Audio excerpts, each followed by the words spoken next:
Nasagip ng Presidential Anti-Organized Crime Commission o PAOC ang 34 na Indonesian nationals sa ginawa nilang operasyon laban sa Chinese-run Pogo Dorm.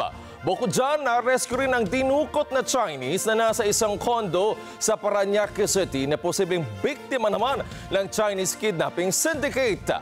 Para sa detalye, magbabalita live si Erlo Brengas. Erlo!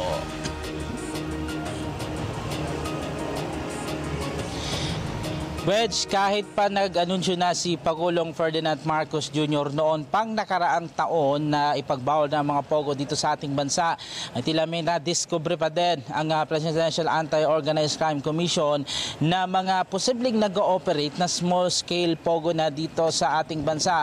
Ang PAOC patuloy daw sa gagawing pagkalap ng karagdagang pang mga impormasyon para tuluyan ng matigil itong mga operasyon ng mga illegal pogo hub na ito dito sa bansa. Matapos makuha ang positibong impormasyon, naabutan sa loob ng isang condominium unit ang mga Indonesian national na yan sa Baclaran sa Pasay City. Kasama sa naging operasyon ng Presidential Anti-Organized Crime Commission o PAOC ang mga opisyal mula sa Indonesian Embassy. Ayon sa PAOC, ang mga nagtatrabaho ang mga nasabing na-rescue ng Indonesian nationals sa isang pogo hub sa Pasay City at nakatakda na sanang dalhin ng mga ito sa Cambodia. Pero matapos na tumanggi ang marami sa kanila, ikinulong ang mga ito sa nasabing dorm o gusali. Pinapatunayan lang na ito na hindi sila takot doon sa EO na lumabas eh. Or maybe they don't really understand na yung ginagawa nila ay talagang bawal na rito. Kasi kung mapapansin mo, lumiit lang eh. Pinaliit lang nila, but ang akala kasi nila the situation is the same situation nung mga nakakaraang araw, o nung mga nakakaraang panahon. Iba na kasi yung sitwasyon ngayon na talaga tinutugis na ng law enforcement agencies, ng NBI. Target din ng operasyon ang isang Liu Meng, ang mismong pasimuno sa nasabing pogo. May bit-bit na warrant of arrest ang PAOC laban kay Liu Meng na naaresto din kasama ang 2 pang Chinese national at isang Malaysian hindi kalayuan sa vicinity kung saan na-rescue mga kinulong na Indonesian nationals. According to him, he just got out of BJMP Parañaque also for another kidnapping case. So we're trying to look into his relationship with his kidnappers. We really don't know the entire picture yet. What is definite is the kidnapping victim, the torture victim, is a former accused in another kidnapping case and formerly held at BJMP Parañaque. Liu Meng said, hindi pwede, lilipat lang kayo ng Cambodia. Ayaw nila, kinuha yung mga passports nila. So this is a clear case of human trafficking. Ang mga biktima, positibong tinukoy ang mga suspect at sinasabing hinaharas sila ng mga ito matapos na hindi sila pumayag na magtrabaho sa Cambodia. Kinuha daw ang kanilang passport at iba pang dokumento para hindi makaalis at ikulong na nga sa nasabing gusali at pinatutubos sa mga biktima ng 50,000 pesos pataas. Kabilang sa mga biktima na nasagip ang Indonesian national na yan na nakapamuhay na dito sa Pilipinas, na nakapangasawa na nga ng Pilipina at dito na rin nakapagtrabaho. Thank you. So the story of why I'm calling the one of staffs of PAOC, it because from the January 1 to 21, the company was promising to give the salary. And then on January 2 in Asiana, biglaan na may pumasok ng tao. We don't know it's a pagor or something else. And then the admin and the HR said, wag na kayo papasok. Parang ganun. So ibig sabihin, wala na kaming trabaho, but they promising us, tapos yung food allowance bigla na narinig namin, kung sasama kayo sa Cambodia, dun bibigay yung food allowance. Siyempre, may asawa ako ng Pinay.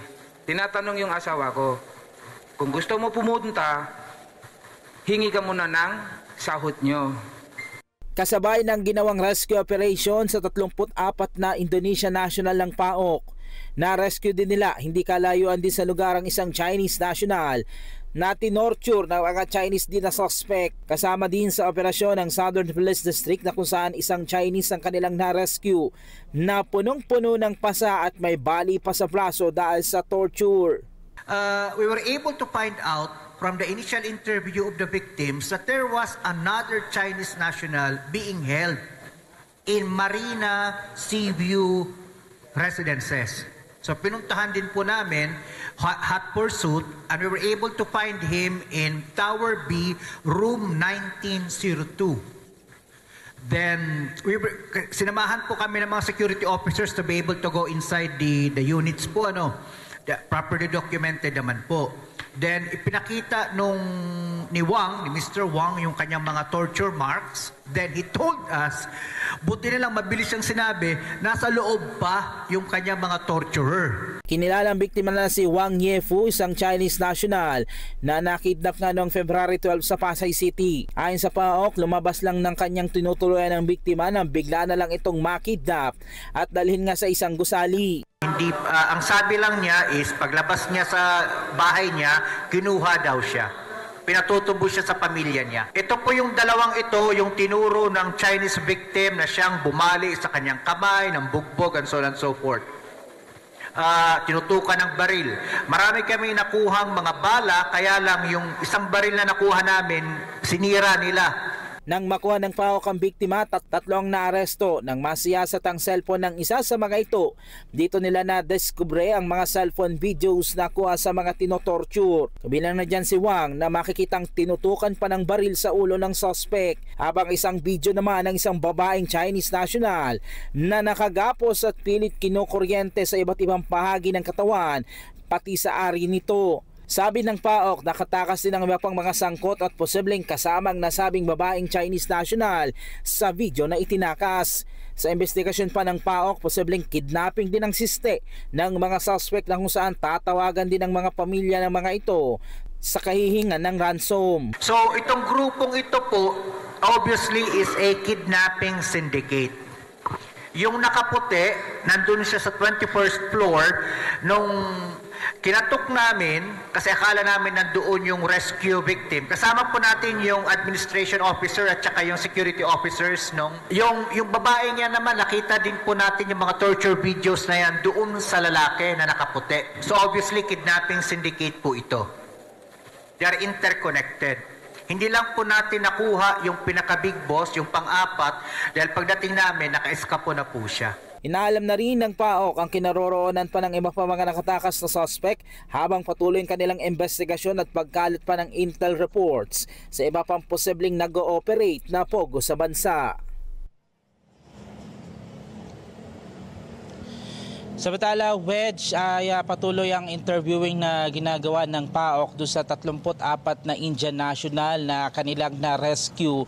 At inaalam nila kung ano ba yung kumpanya na kanilang kinabibilangan at kung ano nga yung mismong modus ng mga ito. Pero ang sabi ng isa sa mga empleyado doon na yun nga nakausap natin kaninang Indian national sa press briefing ay sila ay nag-o-offer ng nag-ooperate doon sa mga dating apps at yung mga game application at tinuko niya na nang-i-scam nga yung kanilang kumpanya. Patuloy ang gagawing investigasyon din ng PAOK doon naman sa kinidnap na Chinese national at inaalam na rin nila sa kayon kung saan posibleng sumuot yung mga nakatakas pa na suspect at mismong lugar na kinaroroonan nung babae pang nawawala na nakita mismo doon sa video na tino-torture. Wedge. Maraming salamat, Erlo Bringas. Maraming salamat sa inyo pong pagsubaybay sa Mata ng Agila Primetime. Para malaman ang matatag, matapang at matapat na mga balita, i-follow lamang at mag-subscribe sa @Net25 TV.